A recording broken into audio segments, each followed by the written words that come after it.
Couple of things going on here. Those colours.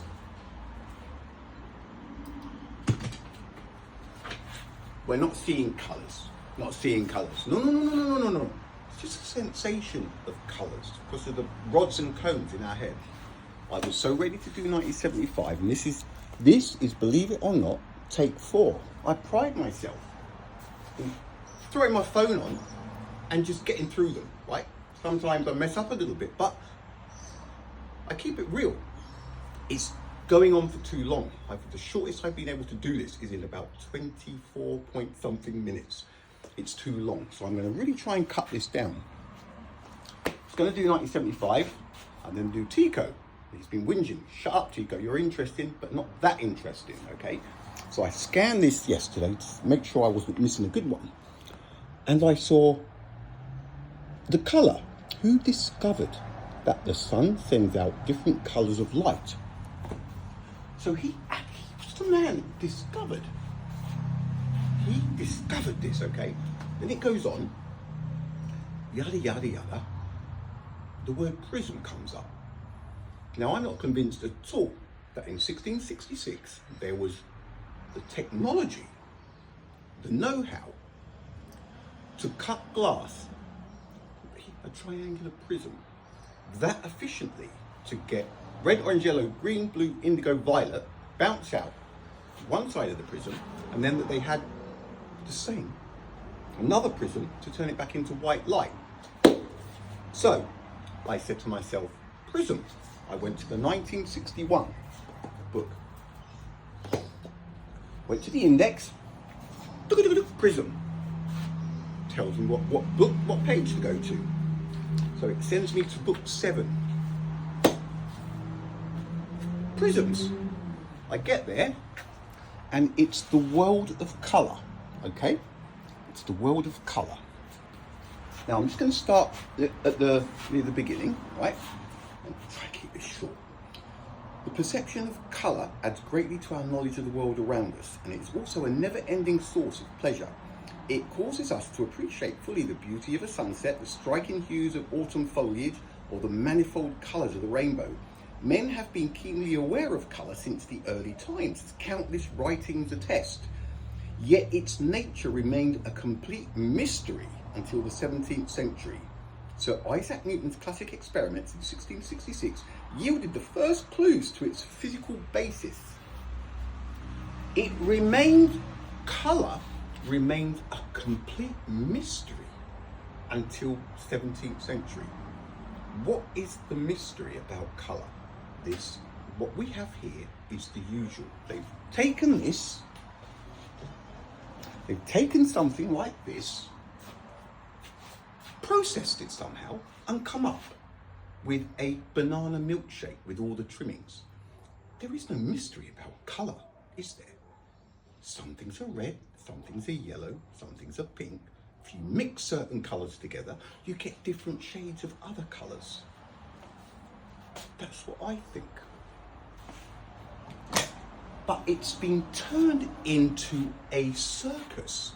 And now, anyway, let's keep this quick. So I keep reading, right? And all these absurdities. The way colours are refracted, angles, prism.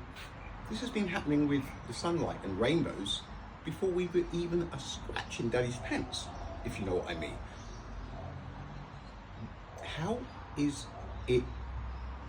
How can anybody know that white light does contain all of the colours? It's a reaction with something transparent, isn't it? I mean, let's keep it fast. So I read, and it goes on. I'm not going to stop with the things that I would usually like to. And I say to myself, I bounced into a 1984 just to follow up, see what had changed. Ended up with the latest ones I have, the most recent. This is a 1992 because they stopped doing them. They stopped. Alexa, when did they stop making paper encyclopedias? From academicaccelerator.com. By 1912, The fine book printer and publisher Dirk Hunter had re-established the art of making fine handmade paper, but by the 1930s the technology had once again fallen out of favour. Alexa, when did they stop making encyclopedias books? From publishersweekly.com. Since Encyclopaedia Britannica ceased publishing such sets in print formats earlier this year, World Book is now the only company still doing so. Forget it. Just something like 2,000, I don't know. Right, forget that. So I read, and then we have things like, I think these are absurdities, right? When neighbouring colours have a pleasing effect, we say that they produce colour harmony. In selecting clothes or decorating homes, many people consider which colours look good together. Artists and scientists have developed guidelines for combining colours. But there are no fixed rules of colour harmony because too many factors affect whether colours go well together. Are colours not like music? It's a personal taste. Scientists, they worked it out for you. Which colour? You can't wear that with that. How about you off? It just goes on and on. All of this, right? All of this, it's almost as if it's written for tourists who've just come from a planet where everything is just black and white. Read this in case you get a little bit, ooh, right? It's common sense. It's common sense, right? But I keep reading because I have to. I speed read just to, to see what I need to if there's something that's relevant. And luckily, I do. And I've boxed it. Now listen to this. This is all about colour, light, eyesight, that kind of a thing. So here we go. I'm not even going to read that top bit, just the bit that's in the box. During the late 1700s and early 1800s, Johann Wolfgang von Goethe, a German poet, experimented with coloured lights and shadows. He wrote a book on optics that seemed to contradict many of Newton's findings. Goethe did not believe that coloured lights could be combined to form white light. He thought that all coloured lights were actually mixtures of light and dark. Now that's funny, because the thing that this Goth guy and myself have in common is that we weren't too sure, but it's about the prism for me. But, did you hear? See, these things, when I say things come up and slap me in the face, something's out of place. During the late 1700s and early 1800s, this guy experimented with coloured lights and shadows.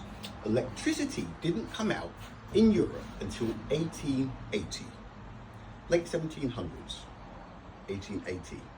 Experimented with coloured lights. How? Now this is, when I say, it's all of this stuff. And what you find is all these little things prop up the lie. Prop up the lie.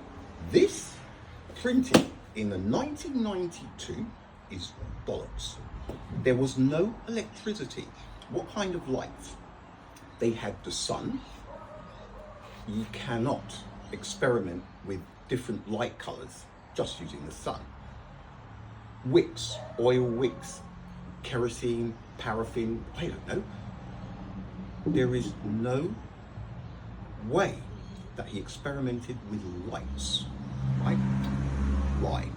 This, it's just one thing after another. People, you're being told that this canvas, or whatever, my daughter gave me this, thanks darling, if you're watching, right? And it's not got Pluto. It hasn't got Pluto. Look, I let it slide. I said to my daughter, should we send this back? Can you believe it? Mercury, Venus, Earth, Mars, Jupiter, Saturn, Uranus, Neptune. What the? How do you print something without Pluto on it? You're being told that this is just one shade, like grey, or some monochromatic shade of nothing with no colour on it. The reason that you're seeing this colour is because photons doing their thing, like sperms finding an egg, jump onto the canvas, bounce back into your retinas, then go to the rods and cones section, which is open 24/7 luckily, because you can see colours any time of the day or night, if there is light. And that is where everything gets processed in your head, right? So, head on a stick, basically. Everything. You live in your head like this. And you just, all the information gets sent to you. It's not a case of when I turn my head, I'm seeing loads of different colours, because I assure you it is. They're porcupine to the max, right? How can you honestly think? I mean, the grass is green, for crying out loud. This to me, it's not just one thing. I hope people are starting to notice this. I'm not just picking one individual thing out and going, oh, this is wrong, because it's a string of them and they're all connected, they're all related. The sun's light, they're saying it takes photons, X amount of time, to get to this and then bounce into my eyes. I know that's a lie because I have the intelligence and the common sense to know that when I see the moon in the sky and it's during the day and the sun is behind it, I have no doubt that that sun is directly behind the moon. I know for a fact that there are no photons taking 8 minutes and 20 seconds to reach the moon, which then casts the shadow that I find myself in, the sweet spot, as I'm observing a solar eclipse. Because if it did take 8 minutes and 20 seconds for that shadow, the dynamics for the shadow to be ready and me be in it, it would mean that the sun that is behind the moon, it couldn't be there, could it? Because it took 8 minutes and 20 seconds for the shadow, for those photons to arrive. And in that time, 8 minutes and 20 seconds, planet Earth has spun 2.08 degrees on its axis. So how can that be the sun behind the moon during a solar eclipse if photons take 8 minutes and 20 seconds? It can't be. Something else.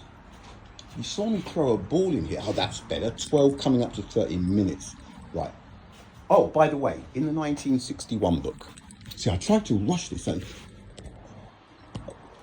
in the first one I was reading, so I read quite a bit, and I just wanted to get a few things out.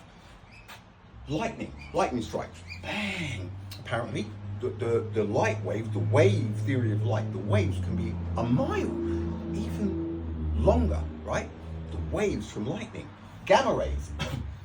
Scientists in 1961, right, they were saying that gamma rays, gamma ray waves, were 2/100 billionths of an inch long.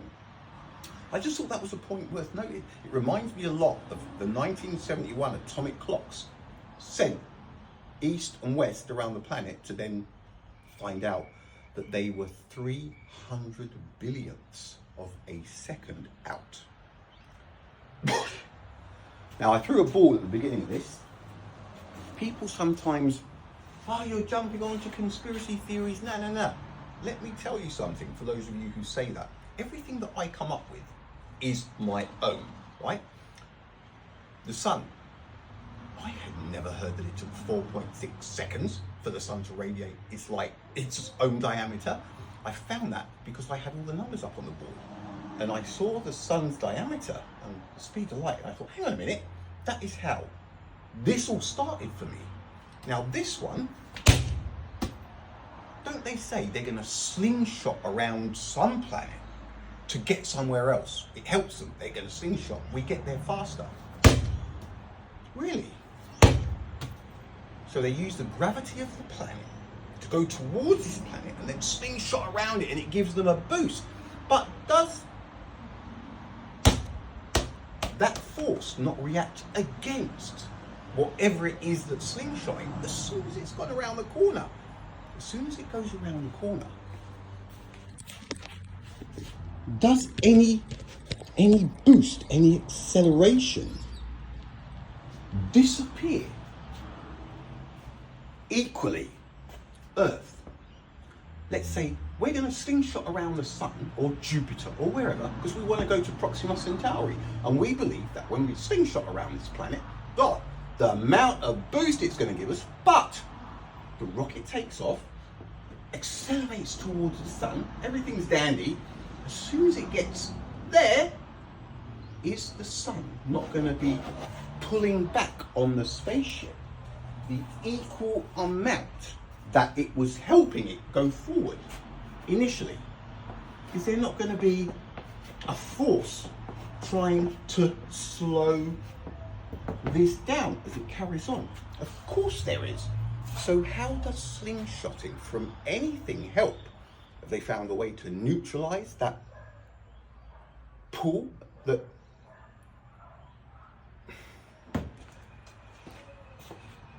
I'm just saying.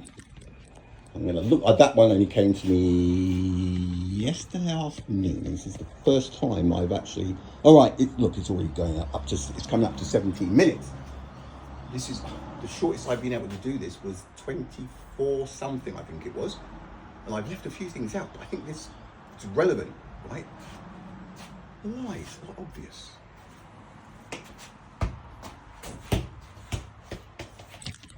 Really? There's no colours on here. Oh no, there's no colours on here. It's not colours we see, it's the sensation of colours that we feel because of el computer in la cabeza. Rubbish. All right, peeps, I will be back. See you later. I will get to Tycho Brahe, but he's just not as interesting as this stuff. Shut up, Tycho, you stay there. Your time will come. Laters.